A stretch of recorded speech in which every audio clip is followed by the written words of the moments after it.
অসম বিধানসভায় ইউসিসি বিল উত্থাপন হয়েছে, সেই বিষয় নিয়ে আপনি কি বলবেন? ধন্যবাদ। ইউসিসি বিল আমরা শুনেছি উত্থাপন হয়েছে, আমরা ছিলাম, আমরা কপি চেয়েছি, এখনো আমাদেরকে ইউসিসি বিলের কোনো কপি দেওয়া হয় না। তো নিশ্চয়ই আমরা পাবো কপি, এবং কপি পাওয়ার পরে আমরা সেটা প্রতিবাদ করব। যদি ইউসিসি বিল আনতে হয়, আমাদের কনস্টিটিউশনে আমাদেরকে যেটা রাইট দিয়েছে, ধর্মের রাইট যেটা দিয়েছে, আমার ধর্ম আমি পালন করব, আমার ধর্মের নিয়মগুলি আমি পালন করব, সেটার উপরে যদি কোনো আঘাত আসে, কেন এখন আমি কপি পাই নাই, আমি স্টাডি করতে পারি নাই, আমরা দেখব।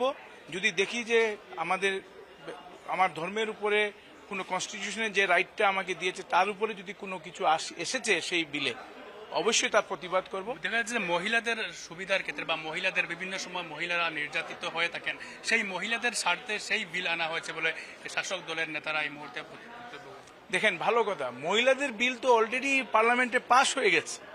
আজকে এখানে মাননীয় মন্ত্রী অজন্তা নিয়োগ বাইদ যে কথাগুলো বললেন, উনি মহিলা বিলের সঙ্গে ডিলিমিটেশন ঢুকিয়ে দিয়েছেন।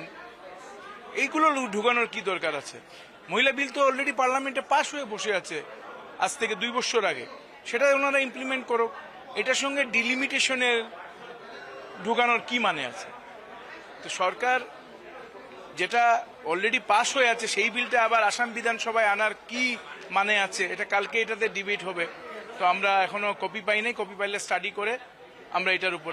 দলপতি এই মুহূর্তে অবধি কিন্তু নির্ণয় হয়নি কে বিরোধী দলের দলপতি হবে।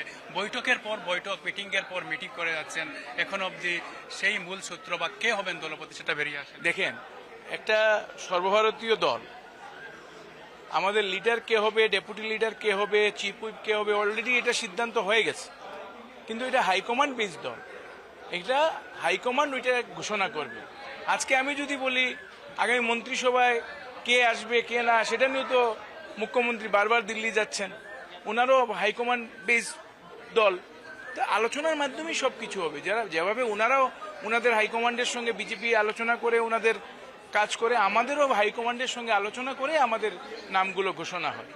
আপনারা নিশ্চিন্ত থাকেন, আমাদের লিডার হয়ে গেছে, ডেপুটি লিডার হয়ে গেছে, চিফ হুইপ হয়ে গেছে, শুধু সময়ের অপেক্ষায়।